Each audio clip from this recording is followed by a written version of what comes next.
With the arrival of the Jewish settlers, all of that started to change. With hard work, they turned swamps into vineyards, farms, and citrus groves. They introduced electricity to Palestine and improved the sanitation. They also worked to eradicate the mosquitoes that cause malaria. And the local Arabs benefited from their work. Over a 20-year period, the infant mortality rate for Arab children was cut in half, and the life expectancy for Arab men increased by 12 years.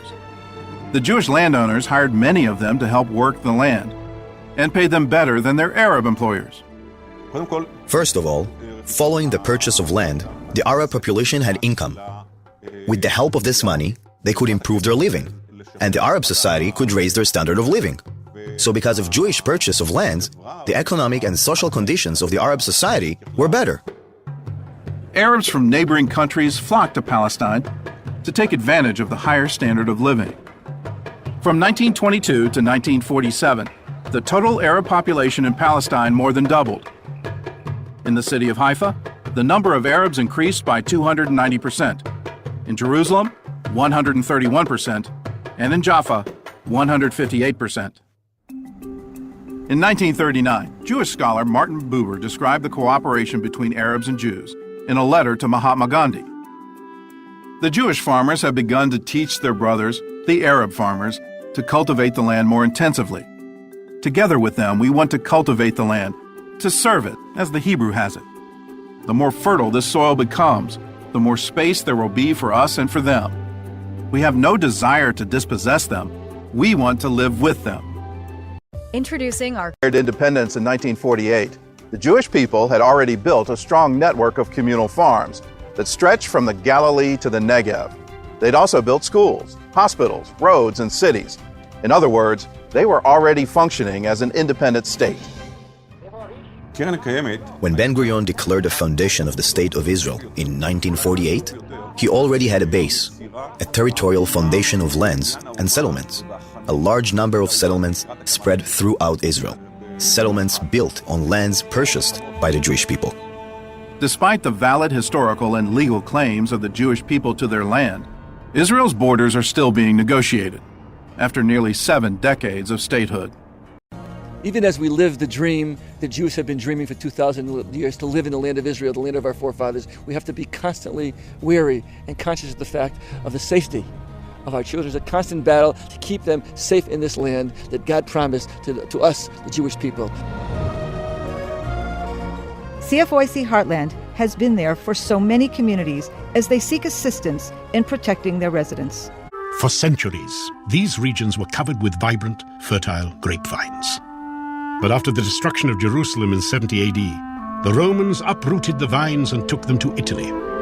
For nearly 2,000 years, no vineyards existed on these mountains.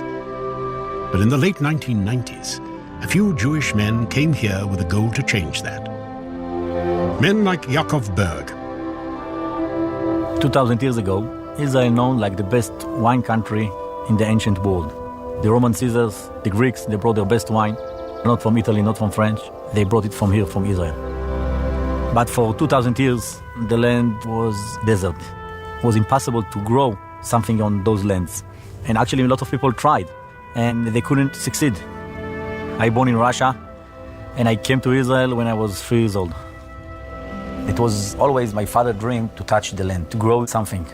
You know, if you will ask my father, do you believe that your son will own a vineyard or a winery in Israel, back then in Russia? I mean, he will cry or laugh, but for sure he's not going to believe to that. I remember when we started to plant the vineyards, everything it was rock. We need to drill into the rock in order to plant the vines. Everybody says, all the experts says, it's not going to work. Nothing will grow here.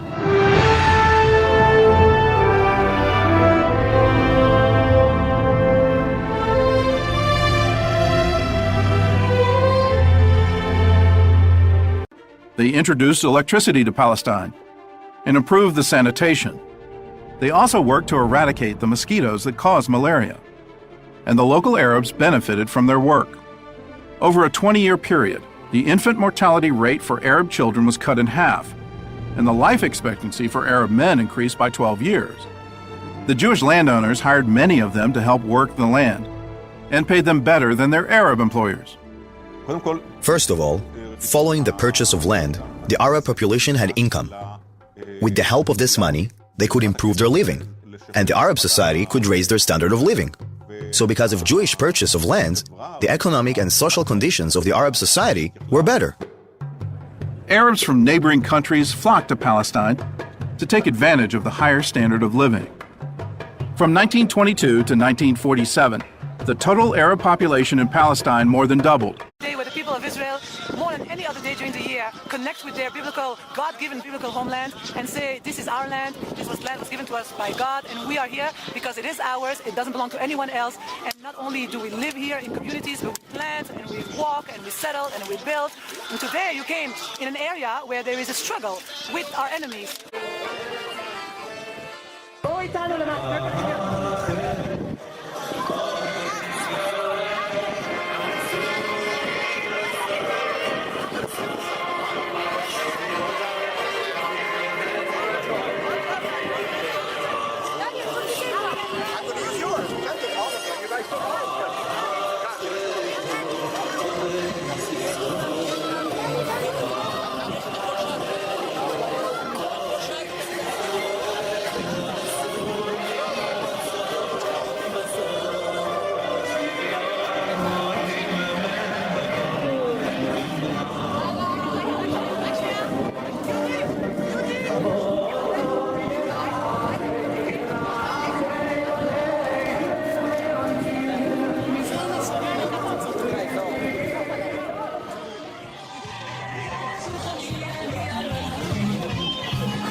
We came here today to Netta to plant trees, to follow in the footsteps of our fathers and grandfathers in the land of Israel, fighting for the land, holding the land.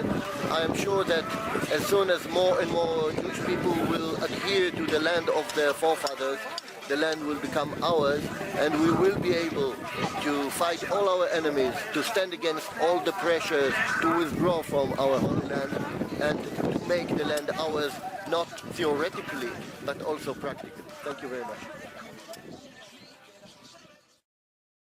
More evidence that the settlement movement has turned into a success story is the establishment of industries and businesses throughout Judea and Samaria, such as the Herbs of Kedem organic cosmetic factory in Carmel of South Judea, or Biscott winery in the Binyamin region, which produces over 100,000 bottles of wine per year sold internationally. But one of the best examples is the relatively new RAL Industrial Park. The RAL Industrial Park, in just over 5 years, has attracted over 30 factories and businesses in an area zoned for 60, and as of January 2011, when this video footage was taken, there were 7,000 people employed in the park. 50% of the workers are Arabs from Judea and Samaria living in the villages around here who cannot find such modern industry in their villages besides the good working conditions and wages. More businesses are preparing to come, for not only are there financial advantages here, but the location on the highway puts the park's location just minutes away from the greater Tel Aviv area. Products from the RAL Embarkin Industrial Park, which is also located nearby, have reached international markets, just as international powers have put great pressure to stop Jews from settling on their ancient homeland. So too many have put boycotts on products from Judea and Samaria, but have failed to stop the Jewish progression, modern advancement, and success in business on this land. The city of Ariel has become a showcase city for every Western nation, providing the best environment for a family to live in. It possesses a modern cultural setting and is now home to over 20,000 Jewish people. שיר למעלות, אשא עיניי אל ההרים, אוי מאין יבוא עזרי, עזרי מעם השם, עושה שמיים וארץ, אל יתן למות רגליך, אל ינום שומרך, הנה לא ינום ולא ישן שומר ישראל, השם שומרך, השם צילך, על יד ימינך, יומם השמש לא יקקה וירח בלילה, השם ישמורך מכל רע, ישמור את נפשך, השם ישמור צאתך ובואך מעתה ועד עולם. שיר למעלות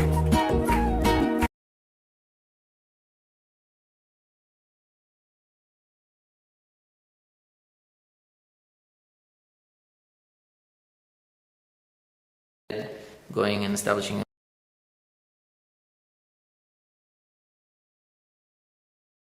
the highlands of Israel. Mount Blessing is 870 meters above sea level.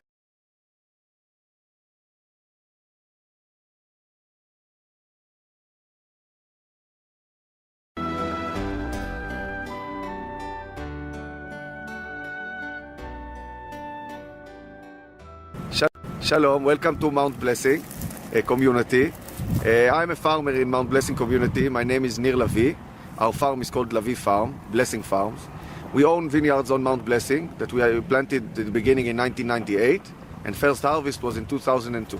What you are looking now at and seeing is an enlargement of the vineyards that Mr. Rafael Kaufman has helped us organize with people from abroad, helping us making new vineyards in the Shomron. Now you see the works of the baggers and the trucks. They are smoothing out the land. The highlands of Israel, Mount Blessing is 870 meters above sea level. The way, like we are the fathers of the land, Abraham, Isaac and Jacob, the same we are in walking in tradition with our ancestors and farming the land, bringing out the 7 blessed fruits of the land of Israel, the Holy Land. Grapes, of course, is one of the 7 fruits. And here it grows perfectly. We grow Merlot and Cabernet Sauvignon grapes for wine.